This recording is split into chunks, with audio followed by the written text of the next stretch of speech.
Bem-vindos a mais uma análise. Hoje vamos mergulhar num filme completamente fascinante de 2003, American Splendor. É incrível ver como esta verdadeira obra-prima pega num simples arquivista de hospital, uma vida que à partida seria incrivelmente banal, e a transforma numa peça brutal de arte marginal. Prova-nos que até a mais cinzenta das rotinas se pode tornar épica. Harvey Pecker? Isso não me soa nada a super-herói. Ora bem, imaginem só, é com esta frase incrível, atirada por um vizinho ao miúdo vestido a rigor num Halloween lá de 1950, que o filme nos agarra imediatamente. E é o gancho perfeito, não acham? Estabelece logo aquele que vai ser o paradoxo de toda a vida do Harvey. A ideia de que, para ser um herói, não é preciso ter capas, nem tão pouco superpoderes. Seção 1. Um super-herói de banda desenhada improvável. O que torna toda esta viagem tão cativante é precisamente a forma como a narrativa foge a sete pés de tudo o que é normal e expectável numa biografia. Pensem lá nos super-heróis típicos. O Batman, o Super-Homem, mundos com o bem e o mal super bem definidos, problemas resolvidos com acrobacias fora do normal. Certo? Agora, apaguem isso tudo. Na Cleveland de 1975, a realidade do Harvey Pekar é bem dura. Ele é arquivista num hospital de veteranos. Os seus autênticos vilões, chefes autoritários, a burocracia interminável e o terror absoluto que é estar parado numa fila de supermercado. É a subversão total do que esperamos de um protagonista, em que o maior adversário é mesmo o aborrecimento diário. E para entendermos bem o impacto disto, temos de falar da chamada arte marginal, ou outsider art. Como apontam os críticos, é a arte feita por quem não pertence minimamente às elites criativas e formais. A grande lição que retiramos daqui é que uma obra não vale pelo seu pretenciosismo ou pelo currículo chique de quem a assina. O seu valor brutal reside na capacidade de captar com uma precisão cirúrgica aquele desespero silencioso de quem tem uma vida completamente comum. Avançando para a secção 2, misturar facto e ficção. E é aqui que os realizadores entram com tudo, explodindo literalmente as regras do cinema para cruzar documentário com pura ficção, de uma forma que é simplesmente genial. Se traçarmos uma linha do tempo, a evolução do Harvey é no mínimo surreal. Em 75, era só um tipo invisível preso na rotina do hospital. Mas depois, o famoso cartunista Robert Crumb decide ilustrar as suas queixas e de repente o Harvey torna-se num escritor de culto na década de 80. Daí para a frente, a escalada é bizarra. Atinge a fama televisiva no final da década e depois bate de frente com a realidade de sobreviver a um cancro nos anos 90. A forma como uma vida tão sem sal vira um fenómeno destes é simplesmente incrível.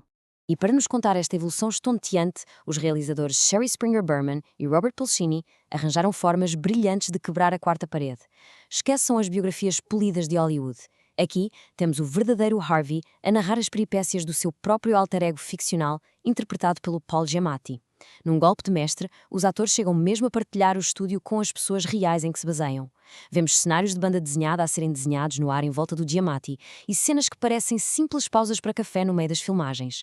Tudo pensado para garantir uma verdade crua e sem filtros. O que nos leva à secção 3, capturar o resmungão.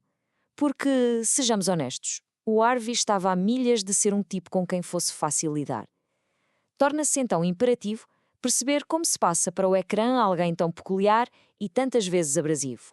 O ponto crítico salta à vista quando comparamos a representação com a realidade que vemos no arquivo documental. O Paul Giamatti faz um trabalho sublime a entregar-nos este resmungão cômico, cheio de tiques, mas no fundo perfeitamente suportável e inofensivo. Contudo, quando o filme nos atira às imagens de arquivo do verdadeiro Harvey, a conversa é bem diferente. Vemos um homem altamente combativo, bastante mais paranoico e definitivamente menos simpático nos moldes tradicionais da palavra. O filme tem a coragem de não esconder esta fricção e é exatamente isso que o eleva. E se queremos ver este desconforto no seu estado mais puro, basta recordar o que aconteceu no gigantesco programa do David Letterman. A película faz questão de incluir as imagens reais destas idas à televisão e é um autêntico nó no estômago de assistir. Vemos o Letterman a insultar o Harvey puramente para puxar pelas gargalhadas do público.